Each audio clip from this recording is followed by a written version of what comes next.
तुंगध्वज नाम का एक राजा था, जिसने श्री सत्यनारायण भगवान के प्रसाद को त्यागने से अति दुख को पाया।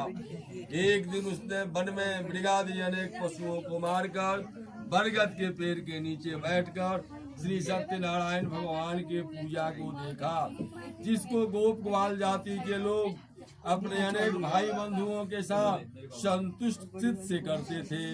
अहंकार से राजा वहां नहीं गया, नहीं श्री सत्यनारायण भगवान को प्रणाम किया। जब वे गोपगण राजा को प्रसाद देने लगे तो राजा ने प्रसाद को नहीं लिया। तब वे गोपगण वहीं प्रसाद को रख करके चले आए। राजा ने प्रसाद का अनादर किया। इस तरह प्रसाद का अनादर करने से उस राजा ने अति दुख को पाया। उस राजा को 100 पुत्र थे, सब मर गए। जो भी धन धान था सब नष्ट हो गया। तब राजा ने अपने मन में विचार किया कि श्री सत्यनारायण भगवान ने ही मेरा सब कुछ नष्ट कर दिया है, इसीलिए अब मैं वहीं जाऊं जहां श्री सत्यनारायण भगवान की पूजा हो रही थी। राजा अपने मन में विचार करके फिर उन गोप वालों को एकत्रित करके उस स्थान पर जाकर विधि विधान से श्री सत्यनारायण भगवान के व्रत को किया और उस व्रत के प्रभाव से वह धन और पुत्र से युक्त हो गया और इस लोक में सुख पाकर अंत में श्री सत्यनारायण भगवान के लोक को गया। जो प्राणी अति दुर्लभ इस श्री सत्यनारायण भगवान के व्रत को करता है और भक्ति युक्त होकर के पवित्र फल देने वाली कथा को सुनता है, उनको श्री सत्यनारायण भगवान के प्रसाद से धन धान्य आदि प्राप्त होते हैं। जो दरिद्र है धन पावे, जो कैदी है छूट जाए, जो भयभीत हो भय से छूट जाए, इसमें कोई संशय नहीं है।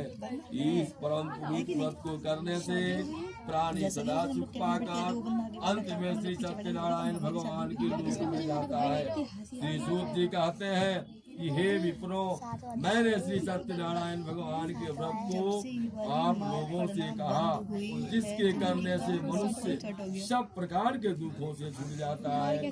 विशेष करके श्री सत्यनारायण भगवान की पूजा इस कली काल में फल को देने वाली है। उन्हीं को कोई काल, कोई सत्य, कोई परमेश्वर, कोई सत्यनारायण और कोई सत्य देव कहेंगे। सत्य रूपी विष्णु सनातन कलयुग में अनेक रूप धारण कर मनवांछित फल को देने वाले होंगे। हे मनुष्यश्रेष्ठ, जो प्राणी इसको पढ़ता है या सुनता है उसके संपूर्ण पाप श्री सत्यनारायण भगवान के प्रसाद से नष्ट हो जाते हैं, इसमें कुछ भी संशय नहीं है। इति श्री स्कंद पुराणे रेवाखंडे श्री सत्यनारायण व्रत कथायाम सप्तमो अध्याय।